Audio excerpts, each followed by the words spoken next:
আসসালামু আলাইকুম রহমতুল্লাহ।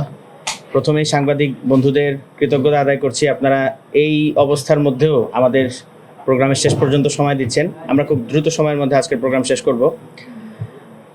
যেমনটা আমার যুগ্ম আহ্বায়ক সরোয়ার তুষার ভাই মাত্র বললেন, এই দাবিটাকে আমরা শুধুমাত্র কোনো মৌসুমি দাবি হিসেবে সীমাবদ্ধ রাখতে চাই না। আমরা আজকের এই প্রোগ্রামের পরে ধারাবাহিকভাবে সংশ্লিষ্ট মন্ত্রণালয়গুলোতে আমরা স্মারকলিপি প্রদান করব এবং এই চামড়া শিল্পকে আজকে আমরা যেই জায়গায় নিয়ে যেতে পারতাম, কেন আমরা পিছিয়ে আছি, কোন অসাধু চক্র, অসাধু ব্যবসায়ী চক্রের কারণে আমাদের এই হাজার কোটি টাকার এই শিল্প আজকে ধ্বংসের মুখে, রাষ্ট্র প্রতি বছর হাজার হাজার কোটি টাকার ক্ষয়ক্ষতির সম্মুখীন হচ্ছে, সেটা আমাদের সামনে উন্মুক্ত করতে হবে।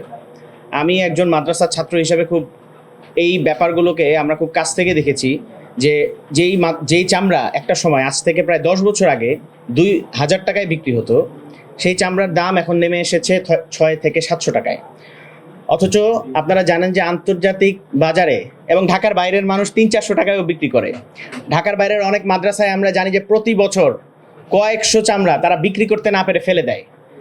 তো এই যে একটা সিন্ডিকেট করে রাখা হয়েছে, এটা সম্পূর্ণ, আমরা মনে করি এবং আমাদের গবেষণায় এটা উঠে এসেছে, এটা সম্পূর্ণ পরিকল্পিতভাবে এই চামড়া শিল্পকে ধ্বংস করার জন্য, বাংলাদেশের অর্থনীতি, আমাদের জাতীয় অর্থনীতিতে এটার প্রভাব ফেলার জন্য পরিকল্পিতভাবে, সুপরিকল্পিতভাবে আমাদেরকে ক্ষতির সম্মুখীন করা হচ্ছে। সেই লক্ষ্যে আমরা এই দাবিকে সামনে এগিয়ে নিয়ে যাওয়ার জন্য জাতীয় অর্থনীতিতে চামড়া শিল্প যাতে একটি বড় ভূমিকা রাখতে পারে, যেই ভূমিকা রাখবার সামর্থ্য আমাদের রয়েছে, সেই জায়গাটায় যাতে আমরা যেতে পারি, এই জন্য আমরা আজকের এই আলোচনা সভা থেকে ন্যাশনাল উলামা অ্যালায়েন্স 5 দফা দাবি পেশ করছে। 1, অসাধু ব্যবসায়ীদের সিন্ডিকেট নির্মূল করে চামড়ার ন্যায্য মূল্য নির্ধারণ করতে হবে। কোরবানির চামড়া সহ সাধারণ সময়ে পশুর চামড়ার সর্বনিম্ন মূল্য যুক্তিসঙ্গত পর্যায়ে নির্ধারণ করতে হবে এবং তা কঠোরভাবে বাস্তবায়ন করতে হবে। 2, আন্তর্জাতিক বাজার সম্প্রসারণ করতে হবে। LWG সনদ অর্জনের মাধ্যমে ইউরোপ আমেরিকার বাজারে সরাসরি চামড়া রপ্তানির পথ সুগম করতে হবে। 3, সরকারি উদ্যোগে ট্রেনিংয়ের কার্যকরী ব্যবস্থা চালু করতে হবে। কোরবানির আগে দেশের বিভিন্ন জায়গায় জোন তৈরি করে চামড়া শিল্পের সাথে সংশ্লিষ্ট ব্যক্তিদের ট্রেনিংয়ের ব্যবস্থা করতে হবে। 4, ট্যানারি বৃদ্ধি করতে হবে, ট্যানারির বিকেন্দ্রীকরণ করতে হবে। সরকারি উদ্যোগে দেশের বিভিন্ন বিভাগীয় শহরগুলোতে একাধিক ট্যানারি স্থাপন করে চামড়া নষ্ট করা থেকে বিরত থাকতে হবে। 5 এবং সর্বশেষ দাবি, লেদার কলেজকে আধুনিকায়ন করতে হবে। আমরা জানি আমাদের একটি লেদার কলেজ রয়েছে, কিন্তু আমরা খোঁজ নিয়ে জানতে পেরেছি সেখানে শিক্ষা ব্যবস্থায় এখনও সেই 90 দশকের যেই কারিকুলাম, সেটাই এখন পর্যন্ত রয়েছে। এবং আধুনিক যুগে আমরা আসলে লেদার প্রকল্পকে আরও কীভাবে সামনের দিকে এগিয়ে নিয়ে যেতে পারি, সেই প্রকল্প নিয়ে আমাদের কলেজগুলো এখনও কাজ করছে না। আমাদের 5ম দাবি হচ্ছে, আমাদের লেদার কলেজকে আধুনিকায়ন করতে হবে। বিদ্যমান লেদার কলেজকে আধুনিকায়ন করে যুগোপযোগী চাহিদা সম্পন্ন আন্তর্জাতিক মানের কলেজ তৈরিতে উদ্যোগ গ্রহণ করতে হবে।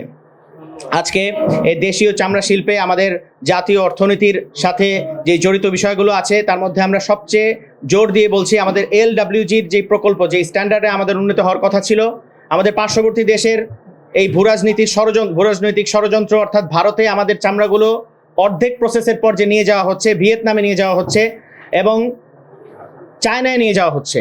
অথচ LWGর যেই মান স্ট্যান্ডার্ড হওয়ার কথা ছিল, যেই মানে উন্নত হওয়ার কথা ছিল, একটা গভীর ষড়যন্ত্রের কারণে বাংলাদেশে হেমায়েতপুরে, আমাদের লালবাগ এবং হাজারীবাগ থেকে ট্যানারিগুলো হেমায়েতপুরে নিয়ে যাওয়ার পরেও এখন পর্যন্ত সরকার হাজার হাজার কোটি টাকা এখানে ব্যয় করার পরেও এখন পর্যন্ত হেমায়েতপুরে LWG মানোন্নয়নে আমাদের এই স্ট্যান্ডার্ডে আমাদের ট্যানারিগুলো এখন পর্যন্ত নেওয়া হয় নাই। এটা কেন নেওয়া হয় নাই? জনগণের টাকাকে বছরের পর বছর হাজার হাজার কোটি টাকাকে কারা লোপাট করলো, কারা আত্মসাৎ করলো, এইটা জনগণের সামনে উন্মুক্ত করতে হবে।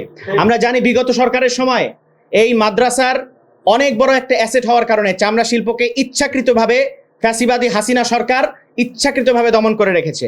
কিন্তু আমরা নতুন বাংলাদেশে একটা স্বপ্ন দেখতে চেয়েছিলাম, কিন্তু আমরা এখন দেখতে পাচ্ছি এই নির্বাচিত সরকার আসার পরেও কোরবানির সন্নিকটে এখন পর্যন্ত সরকারের পক্ষ থেকে এই চামড়া শিল্প নিয়ে কোনো ধরনের যথাযথ উদ্যোগ গ্রহণ করা হয় নাই। আমরা এটাকে সরকারের উদাসীনতা হিসেবে দেখছি। সরকার যদি চামড়া শিল্পকে মনে করে যে শুধুমাত্র মাদ্রাসাগুলো টিকিয়ে রাখার জন্য চামড়া শিল্প বাঁচিয়ে রাখার প্রয়োজন, এটা সরকার ভুলের মধ্যে বসবাস করছে। কারণ আমাদের মাদ্রাসাগুলার এখন আর এই চামড়ার টাকায় চলার প্রয়োজন নাই। বরং এই চামড়া শিল্প টিকিয়ে রাখার জন্য যে ইকোসিস্টেম, এই যে প্রতি বছর 1 কোটি চামড়া উঠে, এই 1 কোটি চামড়া যদি মাদ্রাসার ছাত্ররা স্বেচ্ছাসেবক হয়ে এই চামড়া কালেকশন করে ট্যানারি পর্যন্ত পৌঁছে না দিত, ফরিয়া পর্যন্ত পৌঁছে না দিত, সরকার এবং কোনো সামাজিক সংগঠনের এই পরিমাণ জনবল নাই যে তারা এই চামড়াগুলোকে প্রসেসিং করে এমন কোনো ইকোসিস্টেম বিল্ড আপ করবে যার মাধ্যমে এই চামড়াগুলোকে আমরা বাইরে পাঠাবো। অতএব এই জায়গাটাও চিন্তা করতে হবে, এটাকে আমাদের জাতীয় সংকট, জাতীয় অর্থনীতির সংকট এবং সুগভীর ষড়যন্ত্র হিসাবে দেখতে হবে। যারা এই ষড়যন্ত্রের সাথে জড়িত, যে অসাধু ব্যবসায়ী চক্র, যেই আমলা বুদ্ধিজীবীরা এই একটা সিন্ডিকেট তৈরি করে রেখেছে, এবং পাশাপাশি শুধু সিন্ডিকেট না, তারা যে ঘুণে ধরা আমলাতন্ত্র সুবিধা ভোগ করছে সেটা আমাদের চিহ্নিত করতে হবে। এবং সংশ্লিষ্ট যে মন্ত্রণালয়গুলো আছে, ইন্টারিমের সময় আমরা চেষ্টা করেছি, আমরা শিল্প মন্ত্রণালয়ে গিয়েছি, আমাদের প্রতিনিধিরা গিয়েছে, সেখান থেকে তখন বলা হয়েছে যে আমরা মাদ্রাসাগুলোকে পর্যাপ্ত পরিমাণে লবণ দিয়ে দিব। আরে লবণ দিয়ে দেওয়ার কারণে তো এই সংকট তৈরি হয় নাই। অর্থাৎ এই সরকার এখন পর্যন্ত অ্যাড্রেসই করতে পারছে না যে কেন এই চামড়া সংকটটা তৈরি হয়েছে। অতএব সরকারকে, অর্থাৎ শিল্প মন্ত্রণালয় যারা এটার জন্য রেসপন্সিবল, তাদেরকে এই সংকটকে চিহ্নিত করতে হবে এবং অ্যাড্রেস করতে হবে। পাশাপাশি যেই সমস্ত মন্ত্রণালয়ের আমলাদের কারণে, যে সমস্ত সচিবদের কারণে এই অসাধু ব্যবসায়ীরা বারবার সুযোগ পাচ্ছে এবং এতিমের এই অধিকার, অর্থাৎ চামড়ার টাকা, আপনারা জানেন মুসলমান হিসাবে আমরা কিন্তু কোরবানির পশুর চামড়ার টাকা ভক্ষণ করতে পারি না, এটা এতিমদের অধিকার, গরিবদের অধিকার। অতএব এই গরিবদের অধিকার যারা নষ্ট করছে, এতিমদের মাল আত্মসাৎ করার জন্য যারা সিন্ডিকেট বানাচ্ছে, তাদেরকে মুখোশ উন্মোচনের মাধ্যমে সামনে নিয়ে আসতে হবে। সরকারকে দায়িত্বশীলতার পরিচয় দিতে হবে। আমরা অচিরেই সংশ্লিষ্ট যতগুলো মন্ত্রণালয় আছে সব জায়গায় আমরা স্মারকলিপি প্রদান করব এবং আমাদের সাথে এই চামড়া শিল্পের যত স্টেক হোল্ডাররা আছে, মাদ্রাসার আলেম ওলামা, শিক্ষার্থী এবং ব্যবসায়ী, এবং বিশেষ করে আজকে আমাদের সাথে আছেন লেদার নিয়ে যারা কাজ করেন, আমাদের বিশেষ করে আমাদের সাথে যারা আছেন এই চামড়া ব্যবসা নিয়ে যারা কাজ করছেন, তাদেরকেও আমরা সাথে নিয়ে আমরা একটি যথাযথ এবং কার্যকরী উদ্যোগ গ্রহণ করব। আপনাদের সবাইকে ধন্যবাদ। আপনারা আমাদের এই পথ চলায়, এই সংগ্রামে আমাদের সাথে থাকবেন।